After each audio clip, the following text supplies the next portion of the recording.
So we're up to putting the kitchen cabinets in.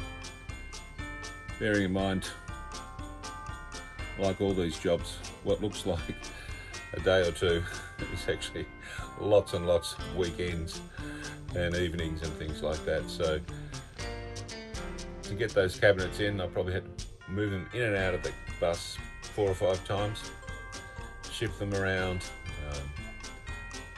secure them, then put the top on, then take the top off, and put the sink in and connect things up.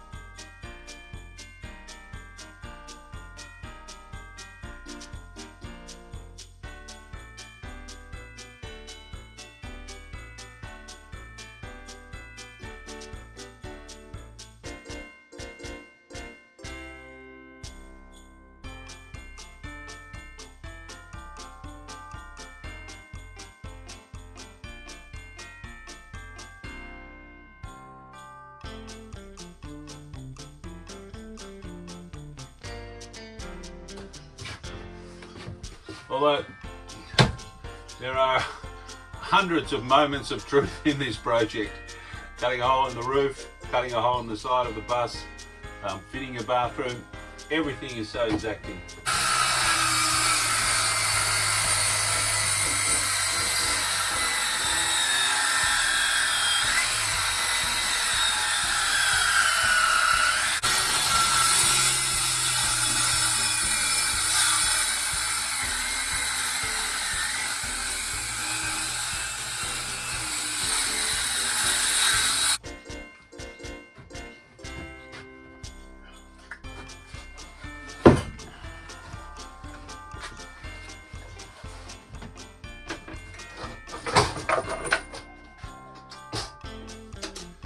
Alright, so I've got the sink all set up. Put the tap in before I put the sink in and secure it. And basically, of course, we've got these little tabs or these brackets that hook underneath and pull it all down. Basically, there it is, all ready to go.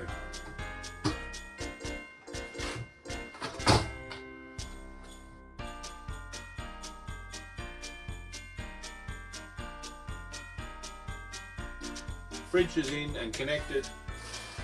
The stove, the electricity is connected. I'm just waiting for the plumber to come. Unfortunately, handling this big long table on my own, I had to turn it over and move it around a bit, so I've got a little bit scratched on the surface, so I'm just going to sand it back, give it one more coat just to finish it off with a nice finish, and then I'll put something over the top of it to protect it until we can start using it. After installing the bench top, putting it in here, we realised that we really needed a higher splashback. This little strip that I put along the bottom here to stop things falling off wasn't quite enough. So we've put a bit of hardwood along the back, which makes it fit more snugly against the frame, but also there's only a smaller gap as well. It's less likely that things are going to fall over. It's a better choice.